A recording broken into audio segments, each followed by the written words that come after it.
Seem like an Anthony Joshua that wants to do damage. Is that the best version that we see? Yeah, I think that's a good way to describe it. Look, there's been a lot happen in his life.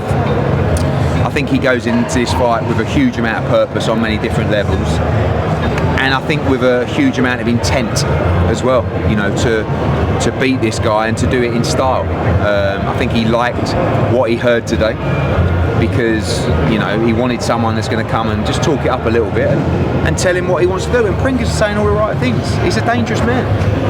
You know, it's like you can't just go in against a big puncher like this and just not get it right. He's got to get it right. He should be beating people like Prenga. I believe he'll knock him out in style, and when he does, it will lead ourselves to a huge build-up for the Tyson Fury fight. After the Usyk fight the other week, does he have to go in there and put on a dominant display, in that he can't go rounds with a guy who's perceived to not be on his level, and he has to dispatch of it?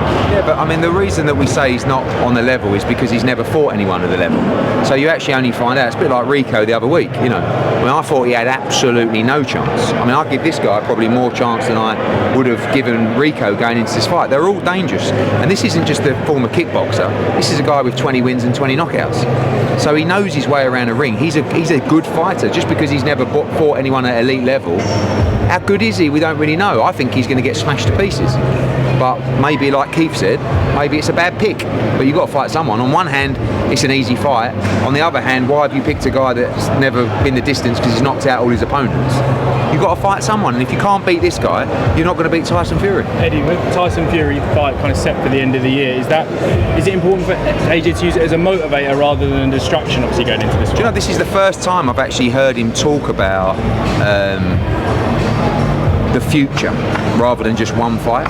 Like, he's talking about fighting Prenga, then I'm fighting Tyson Fury, then I'm going to try and fight for the World Heavyweight Championship. So he's in his confidence is sky high, and a lot of that comes through Usyk and the team there and his preparation. I've always said AJ's confidence comes through preparation, not through bluffing himself, and he feels good. Is there any news on the undercard for this fight? No, we're going for it tonight. It should be, well, it will be announced this week. Eddie Hearn, obviously Anthony Joshua mentioned at Tyson Fury's fight that he is the landlord. Yeah. I've got to ask you, Eddie Hearn, what makes Anthony Joshua the landlord of the heavyweight division, and where does that confidence come from? Because everybody else in existence has got to pay the rent. It's true, because he's a king. He's the king of the division. He's the king of and people hate it. Some people are like, oh, what? Like, the reality is, this guy is the biggest star in boxing. This guy is the guy that put heavyweight boxing on the map. This guy is the guy that put British boxing back on the map. And by the way, he's not asking for any thank you. I'm just telling you, because I know the business and I know what he did for the sport. And having him back and having him competent and having him with a chance of beating the best heavyweights is great news for all of us. It makes us all more money, right? We all owe Joshua the rent. So we don't want it, he doesn't want it financially, but let's just pay homage to the guy that, I don't think half of you guys here today would be where you are in this sport without Anthony Joshua. I wouldn't be where I am now in boxing without Anthony Joshua. So let's give him his respect and credit, and know that this guy is training harder than he's ever trained before. He wants it more now than he's ever wanted it. Eddie, you got any idea who Fury's warm-up opponent is? Yes, I do.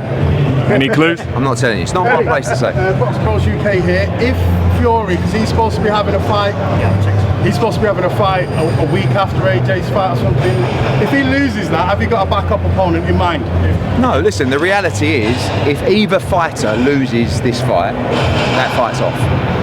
No, but have you got a backup opponent for if Fury loses, AJ wins, have you got a backup for AJ? No, but he'll probably fight for the World Heavyweight Championship. I mean, AJ can walk into any fight for the World Heavyweight Championship whenever he wants, because of the size of his profile. But we want to go in there to win it rather than just to make up the numbers, and that plan for us is perfect. Prenga, Fury, World Heavyweight Championship. Eddie, Dana's got a show down in Bournemouth this weekend. Does it diminish it if he doesn't turn up to his own event? He's coming, isn't he? I've heard he's coming. But the good news is, if you buy a VIP ticket, you get to meet some wrestler as well, and which is incredible. I mean, that's really good.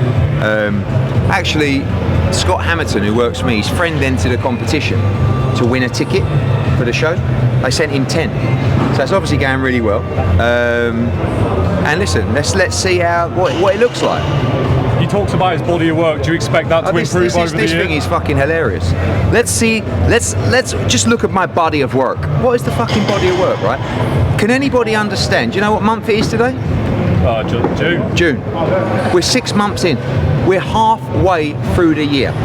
Can anybody tell me what Zuffa has done in the first half of the year? So far, the body of work should be in a fucking body bag. It's that bad. It's fucking. You like that one, Gunman, don't you? I'm going to lick that one. Yeah. But that's the reality. And no one. And listen, hopefully you guys. I mean, I can't ever imagine him doing a huddle like this. But if he does, just guys, come on, give yourself some integrity into your journalism and just ask him a couple of questions on the bullshit that he talks. Are you happy so far with your first 6 months body of work? Because let's be honest, it's fucking abysmal. Did he get back to you over the Aspinall offer? No, not yet. But like, I'm just saying, like, because what he said was when Conor Benn signed, he said, you should be happy for these fighters to earn more money. Well, great. Tom Aspinall's contract is an absolute disgrace. I will pay him probably 5 times more, but at least 3 times more. Let him go. Eddie, could we see Aspinall? Obviously, you've got a good working relationship with MVP. Obviously, they've got Francis Ngannou on that last show. I mean, massive fight. Listen, the reality is that Tom Aspinall, when you look at the UFC right now, whether you like it or you don't like it, he is one of the top stars. He's the world heavyweight champion, and him against Alex Pereira, or Gane in a rematch, is one of the biggest fights that can be made in UFC. I'm not even going to tell you the money that's in his contract, but you'd actually vomit on the floor if I told you. You'd feel that bad for Tom Aspinall. And Tom Aspinall's not really the kind of guy. He's not even going to kick and fuss. I'm just saying to him, mate, and this isn't about us breaching our contract. This is about a sensible conversation to say this is not fair. So you need to come correct or let him go. And that's the reality, because like I said, Pereira against Aspinall is a massive fight. But if we are released from the contract, absolutely open to working with MVP. And Ngannou against Aspinall is a record breaker in the UK, by the way. So, but you know, again, this is just about being fair and being straight up. This ain't even about being clever. But these guys are so disrespectful, they can't even bring it upon themselves to go, do you know what, that number's, listen, we can't, you know, yeah, honestly, I'm sure it will come out in time, but it is baffling. And Sharky Foster facing up with Shakur Stevenson. Yeah. Does that kind of open the door for you to work with Shakur? Obviously, no, Shakur's signed with Zuffa, so that'll be him moving forward. But I just don't know who they're going to put him in with, because you see, Zuffa are paying as a business, they're paying these guys 5 times more than anybody else would pay them. To fight who? Like, who are you going to put Shakur? You can put Shakur in with O'Shaki Foster and give him $15 million? I mean, good luck to Shakur. I love him. I'd said to him, fucking great, mate. But yeah, it's a weird model, and it's a model that's not going to last very long. Does that mean Shakur's motivation for the sport and being at the best is gone? No, I think he'll want to be the best, but I think you get told all different things. They're probably saying to him, you're going to fight Haney, you're going to fight this guy, you're going to fight that guy, and you know, yeah, I think Shakur is a legacy guy, but you know, for now maybe he gets to win one of those beautiful Zuffa belts. Anthony Joshua said that he's open to a fight with Moses Atama. Do you think that's will be someone who will be in his way to future undisputed as he plans? If you want to be world heavyweight champion again, there's a very good chance you're going to have to fight Moses Atama, because I think he's going to be world heavyweight champion at some point. So you know, whether AJ, once he beats Fury, whether he fights whoever, he'll want to fight whoever's champion. If Moses has a belt, he'll fight it. If Dubois got a belt, he'll fight it. It won't be an issue. He's never ever ducked one fight, AJ. He will fight anybody. Ryan Garcia seems like it's going to be announced.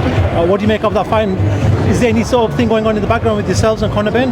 Yeah, there's still a lot of legal questions that need answering, and we'll deal with that appropriately. But you know, in terms of that fight, I think it's a good fight.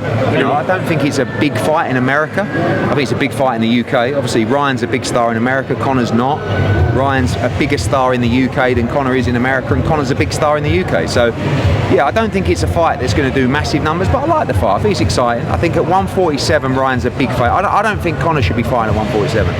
I think, you know, I like him up at 160 or up towards that weight class, but I don't see a way he beats Ryan Garcia at 147. What about the promoter for Fury versus AJ? Dana says he's going to be part of it, bench lumps, throwing himself into the ring. Yes, definitely, yeah. Can that be contractually, can that be stated so that someone can come in? How if it's in the contract that they like can't? with DAZN, AJ was exclusive to DAZN, but he ended up on Netflix. Can that be something that?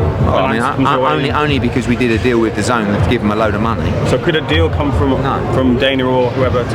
Is there a chance Turki Al Sheikh stirring the pot and telling Dana he's promoting? Listen, of course, Turki Al Sheikh loves to stir every pot. I mean, he gives old Dicky 500 reals and tells him to, I don't know, make a joke about Eddie. Like, it's just he loves it all. He loves the stuff between me and Dana. I text Turki the other day after my interview with IFL. I sent it to him. I said, make the fight.